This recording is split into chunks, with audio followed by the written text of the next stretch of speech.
네, 여러분 안녕하십니까? 김상원입니다. 오늘은 외모 컴플렉스는 몸이 나라는 착각 때문이다라는 제목으로 방송하겠습니다. 오늘 아침에 한 30대 중반의 여성분으로부터 이메일을 받았는데요. 외모에 관한 내용이었습니다. 그런데 몇 년 전 미국에서도 외모에 관한 설문조사를 한 적이 있었는데요. 미국의 성인 남녀 90% 이상이 나는 내 외모가 마음에 안 든다. 내 외모를 바꾸고 싶다. 이렇게 응답한 적이 있습니다. 아마 외모에 대한 이런 고민은 거의 모든 사람들이 하지 않나 하는 생각이 듭니다. 먼저 이메일을 읽어보도록 하겠습니다. 저는 어릴 때는 성격이 밝은 편이었습니다. 그런데 중학교 다닐 때 담임 선생님이 저한테 지나가는 말로 넌 몸에 비해서 얼굴이 너무 크구나 하고 말씀을 하셨어요. 그때부터 제 얼굴에 대한 심한 콤플렉스를 갖게 됐습니다. 사실 저는 키도 작은 데다가 뚱뚱한 편이거든요. 친구들과 걸어가면 남자들의 시선은 친구들에게 집중되고 저는 거들떠보지도 않아요. 34살인데 남자친구도 아직 없고 늘 우울하게 살아갑니다. 자, 왜 외모에 대한 이런 고민을 하게 되는 걸까요? 이것은 아주 근원적인 차원의 문제라서 근원적인 차원에서 다시 한번 짚어보도록 하겠습니다. 먼저 오늘 아침에 잠에서 깨어났을 때 나는 어떤 모습을 하고 있었는지 한번 떠올려 보세요. 가만히 내 몸을 한번 바라보세요. 내 몸은 어떤 모습으로 떠오릅니까? 마음속에 이미지로 떠오르죠. 그럼 이번에는 어릴 때 동네 놀이터에서 친구들과 신나게 뛰어노는 장면을 한번 가만히 되돌아보세요. 신나게 뛰어노는 내 몸은 아주 생생한 현실이지만 지금 이렇게 되돌아보니까 마음속에 이미지로 떠오르죠. 내 몸은 내가 현실 속에서는 생생한 그 물질처럼 느껴지지만 멀리서 되돌아보면은, 멀리서 객관적으로 바라보면은 이미지라는 사실을 알 수 있습니다.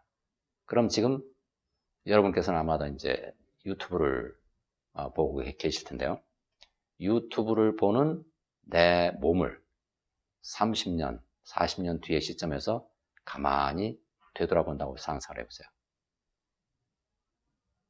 그 시점에서 되돌아보는 내 몸은 어디에 들어있습니까? 마음속에 들어있죠? 마음속에 들어있는 내 몸은 생생한 물질입니까? 아니면 이미지입니까? 이미지로 보이죠? 이처럼 멀리서 객관적으로 바라보면 내 몸은 생생한 현실이 아니라 이미지로 보입니다. 그렇다면 여러분이 지금 유튜브를 보고 있는 그 장면 속에 여러분의 몸, 생생하게 살아있는 내 몸은 이미지가 아닐까? 다시 한번 짚어보기로 하죠.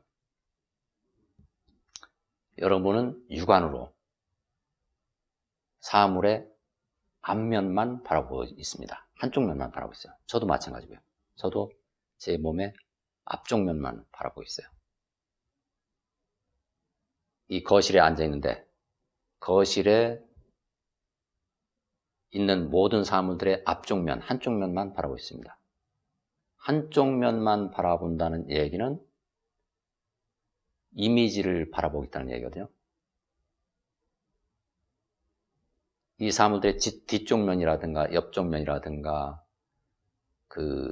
제 몸의 뒷면이라든가 제 머리 윗면이라든가 발 아랫면이라든가 이런 거는 저는 못 봐요. 육안은. 그 육안으로 보는 것은 사물의 앞쪽 면, 한쪽 면이고 좁은 시야로 한쪽 면만 보는 것이고 나머지 사물들은 내 마음속의 이미지로만 잠재되어 있습니다. 그런데 나는 내가 생생한 현실을 본다고 생각하고 있어요. 이미지인데도. 왜 그런 현상이 나타날까? 짚어보죠. 육안으로 볼 때는 내가 내 몸을 나라고 동일시하죠. 내가 내 몸을 나라고 동일시할 때는 나는 내 몸에 고정된 위치에서 사물을 바라보게 됩니다. 그리고 내 몸에 붙어있는 육안을 통해서 바라보고 또 내 몸에 붙어있는 두뇌를 통해서 생각을 하게 됩니다. 두뇌를 통해서 생각을 하는 순간 두뇌 속에서는 생각이 돌아가기 시작하죠. 생각이 돌아갈 때는 모든 게 살아서 움직이는 생생한 이미지로 펼쳐지게 돼요. 왜 그럴까요? 이 세상에 존재하는 모든 것, 우주에 존재하는 모든 것은 반드시 짝을 갖고 있다고 제가 말씀을 드린 적이 있습니다. 마음속에서 생각 파동이 일어날 때는 반드시 그에 상응하는 빛의 파동이 일어납니다. 생각 파동이라는 그 생각 파동에 담긴 현실 창조에 필요한 모든 정보가 머릿속에서 돌아가면, 입력이 되면 그 빛의 물결이, 파동이 일어나서 생각 파동에 담긴 정보대로 내가 바라보게 됩니다. 육안이 바라보게 돼요. 모든 물질은 빛으로 만들어져 있어요. 그러니까 이거는 뭐 현대 물리학에서 지난 100년 동안 되풀이해서 증명을 한 거죠. 만물을 쪼개서 쪼갤 수 없을 때까지 쪼개면은 빛만 나온다. 텅 비어 있고 빛만 나온다. 그 빛 입자가 바로 밀입자라고 불리는 거죠. 이 컵도 쪼개면 텅 비어 있고 빛만 나오고, 제 몸도 쪼개고 계속 쪼갤 수 없을 때까지 쪼개면 빛만 나오고, 다 똑같은 빛으로 만들어져 있습니다. 왜 그러냐? 무한한 마음 자체가, 근원의 마음 자체가 빛이거든요. 근원의 빛. 근원의 빛 속에서 만물이 탄생한 겁니다. 그런데 이렇게 빛의 파동이 일어나면은 빛이 진동을 하기 때문에 에너지가 생기죠. 열이 생기고. 그래서 이 빛의 파동이 일어나면서 에너지가 생기면서 물질이 생기는 겁니다. 모든 물질은 에너지예요. 모든 물질을 태우면은 불이 붙고 빛을 발산합니다. 에너지이기 때문에. 근데 이렇게 진동하면서, 빛이 진동하면서 모든 물질이 각자 고유의 진동수를 갖고 진동하면서 색깔이 각기 다르죠. 제 몸의 색깔과 이 컵의 색깔이 각기 다릅니다. 왜냐하면 진동수가 서로 다르니까. 이 벽의 색깔도 나와 다르고 내 몸과 다르고, 문의 색깔도 내 몸과 다르고, 이 머리털의 색깔도 내 피부의 색깔과 다르죠. 진동수가 다르니까. 그리고 움직임도 달라요. 진동수가 다르니까. 내 몸의 움직임과 벽의 움직임도 진동수가 다르기 때문에 움직임이 다르고.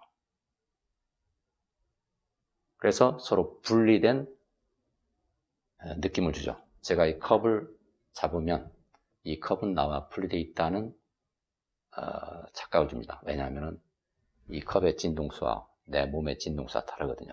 제 몸의 진동수는 이 컵의 진동수보다 훨씬 빠르죠. 그래서 열이 생기고, 이 컵은 열이 별로 없어요. 차갑게 느껴져요. 그래서 이게 나와 분리되어 있다. 더구나 나는 내 몸이라는 위치에서 이 컵을 바라보고 있기 때문에 나와 분리되어 있다. 게다가 이 컵이 이렇게 컵을 움직이면은,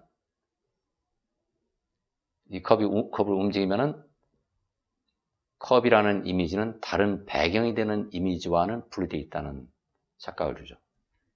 제 몸도, 제 손도 이렇게 움직이면은, 저 사람의 손은 분리되어 있구나, 이런 착각을 줍니다. 배경이 되는 이미지는 움직이지 않고 있으니까. 근데 이것은 사실은 착각일 뿐입니다.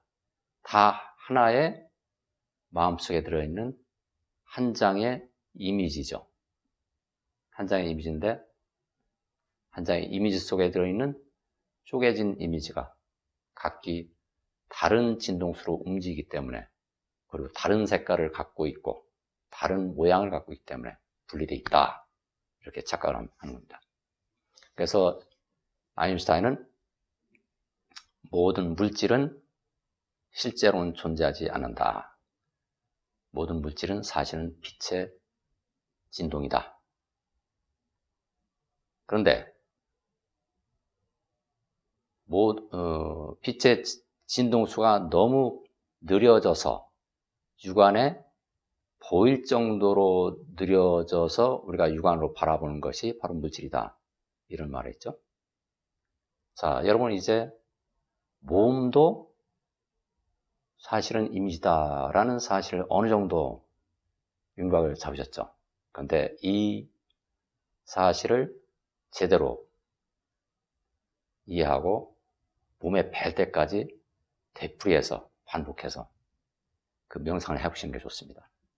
그래야만 몸이 나라는 착각 속에 빠져 있으면 근원적으로 고통에서 벗어나는 것은 굉장히 어렵습니다. 왜냐하면 내 몸이 나다라고 착각을 하게 되면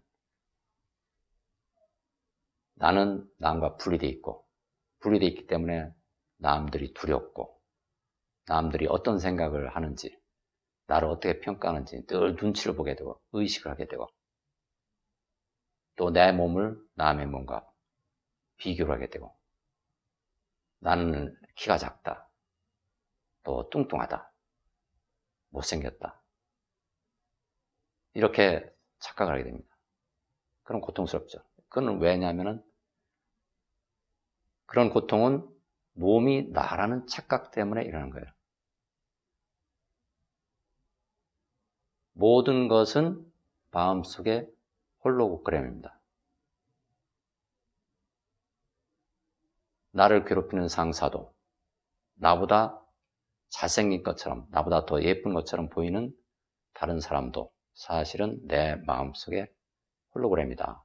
내 몸도 내 마음속의 홀로그램이다. 그리고 내 몸도 나를 괴롭히는 상사의 몸도 나보다 더 잘난 내 동료, 내 친구의 몸도 사실은 하나의 마음 속에서 생각이 꾸며내는 이미지다, 홀로그램이다. 이런 사실을 이해하면 이제 받아들이게 되죠. 분리된 존재로 인식을 하지 않고 내 마음속에서 일어나는 이미지로 받아들이게 돼요.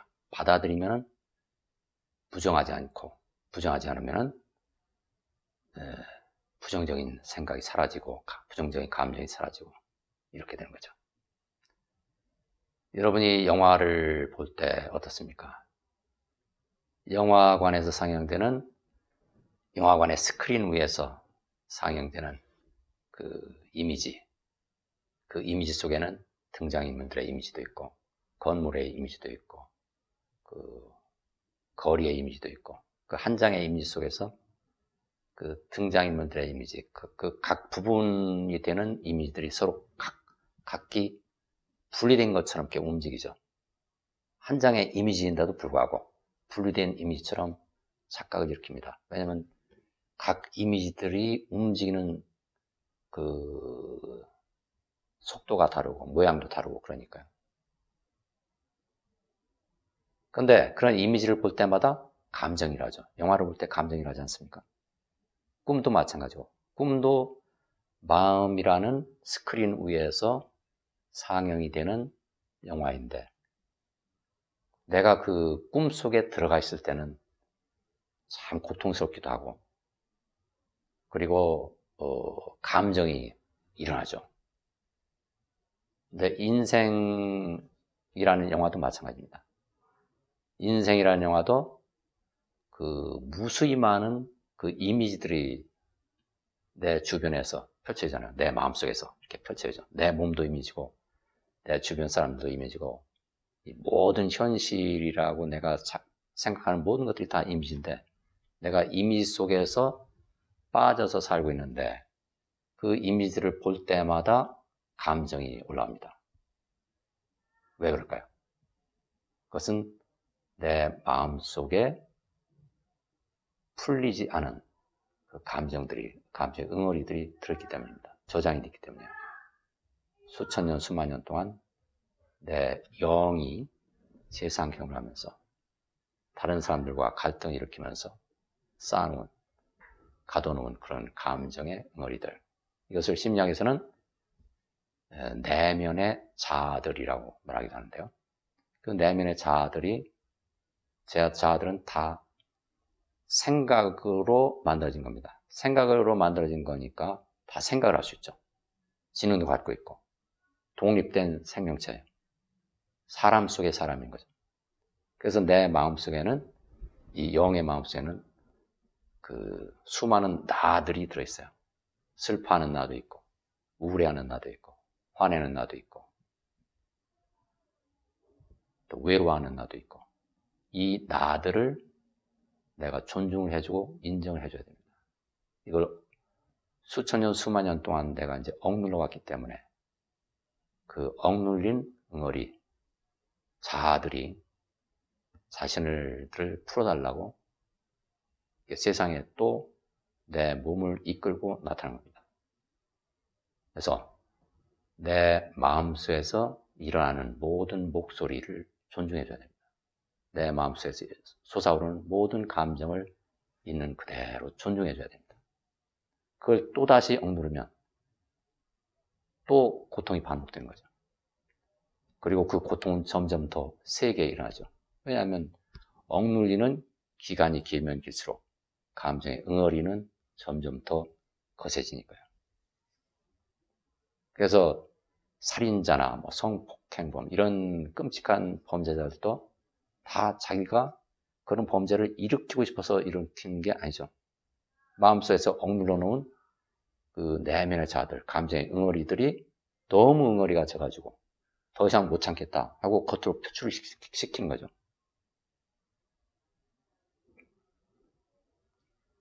그래서 우리는 늘 관찰자의 마음으로 내면을 바라봐야 됩니다. 내 마음속에서 어떤 생각이 떠오르는지, 어떤 감정이 솟아오르는지, 내 몸이 어떤 반응을 일으키는지, 모든 것들이 다 나가 아닙니다. 다 나 좀 바라봐 달라고 이게 아우성치는 내면의 존재들입니다. 내가 외면하지 않고 억누르지 않고 인정해주고 받아들여서 가만히 바라볼 때 이 내면의 응어리진 감정들, 내면의 자아들은 자유를 찾아서 떠나게 되죠. 어디로 떠나게 됩니까? 바로 내 마음속으로 돌아오게 되는 거예요. 내 근원의 마음은 무한한 사랑, 무한한 자비, 무한한 연민. 그 연민의 눈으로, 자비의 눈으로, 사랑의 눈으로 그 모든 떠오르는 감정들을 가만히 바라볼 때 나는 진정한 나, 참다운 나로 되돌아갈 수 있게 된 거죠. 감사합니다.